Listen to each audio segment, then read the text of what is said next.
हरे कृष्णा। रमा एकादशी का व्रत और उसकी कथा। कार्तिक मास के कृष्ण पक्ष में आने वाली रमा एकादशी का महात्म ब्रह्म वैवर्त पुराण में श्री कृष्ण और महाराज युधिष्ठिर के संवादों में वर्णन हुआ है।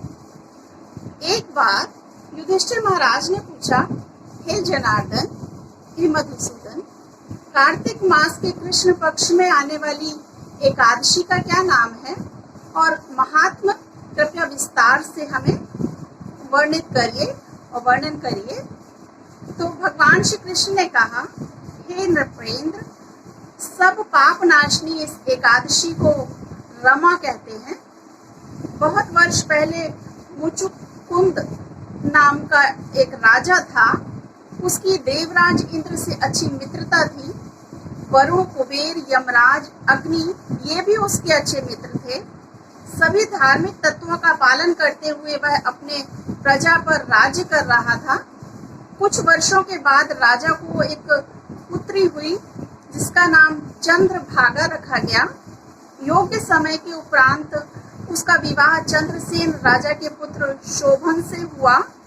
एक बार शोभन अपने ससुराल आया था तो उसी दिन ही एकादशी थी। तो चंद्रभागा घबरा कर विचार करने लगी कि हे भगवान, अब क्या होगा।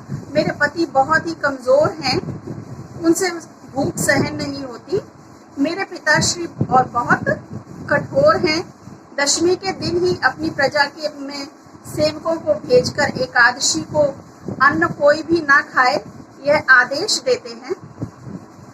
तो शोभन ने इस नियम के बारे में सुना और पत्नी को कहा, हे प्रिय, अब मैं क्या करूं।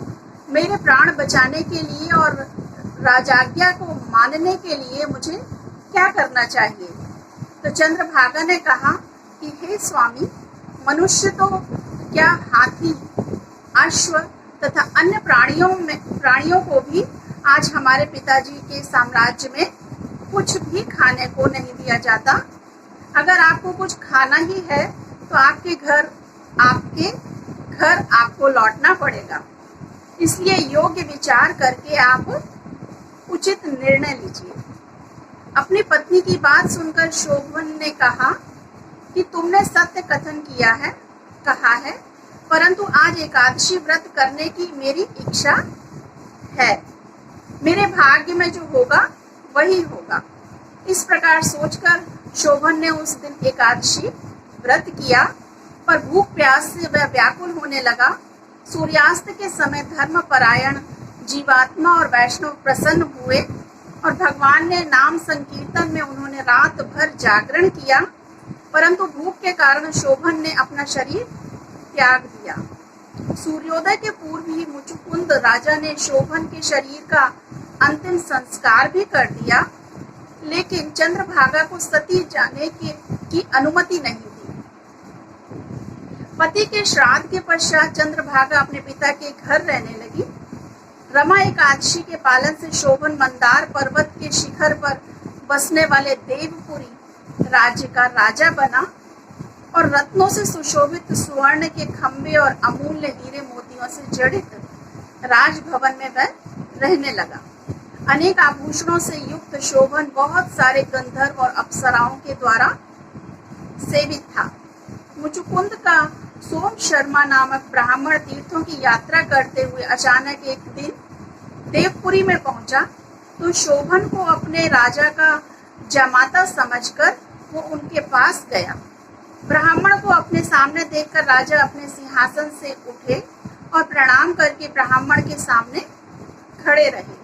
उसके पश्चात राजा ने ब्राह्मण का राजा मुचुकुंद का, चंद्रभागा तथा मुचुकुंद की प्रजा का कुशल मंगल पूछा।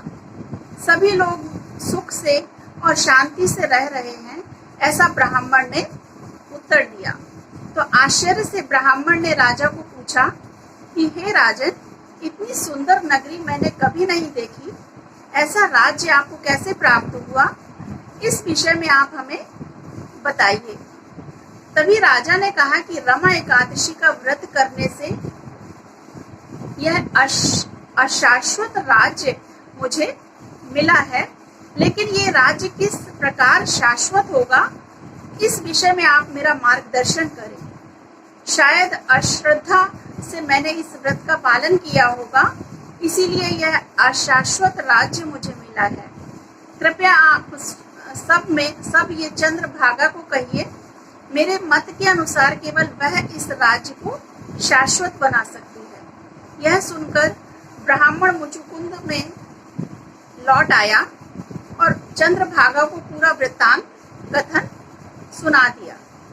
सब सुनकर चंद्रभागा ने कहा कि हे ब्राह्मण देव, आप जो कुछ भी कह रहे हैं वो मुझे केवल एक स्वप्न की भांति ही प्रतीत हो रहा है। ब्राह्मण ने कहा, हे राजकन्ये, मैंने स्वयं तुम्हारे पति को देवपुरी में देखा है।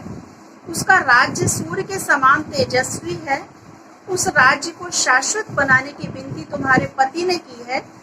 चंद्रभागा ने कहा, हे ब्राह्मण, मैं अपने पुण्य के प्रभाव से वो राज्य शाश्वत बना दूंगी। आप मुझे वहां ले चलिए। अलग हुए दोनों को पुनः मिलाने का पुण्य आपको प्राप्त होगा।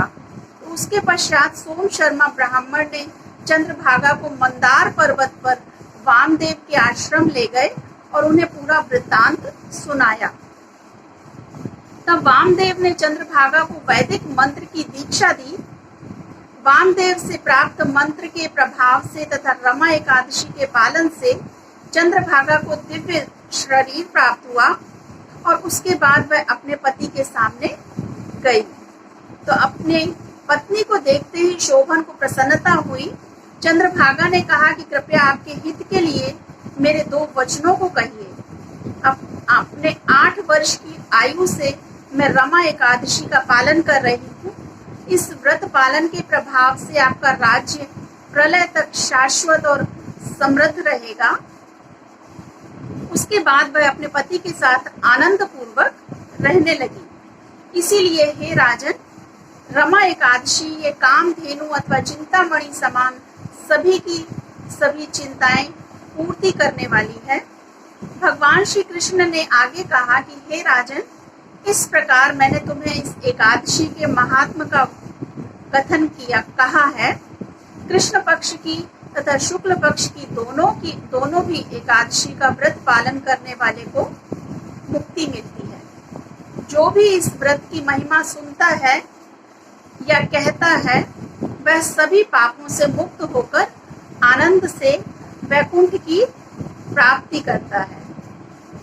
हरे कृष्णा। श्री कृष्ण अर्पणमस्तु।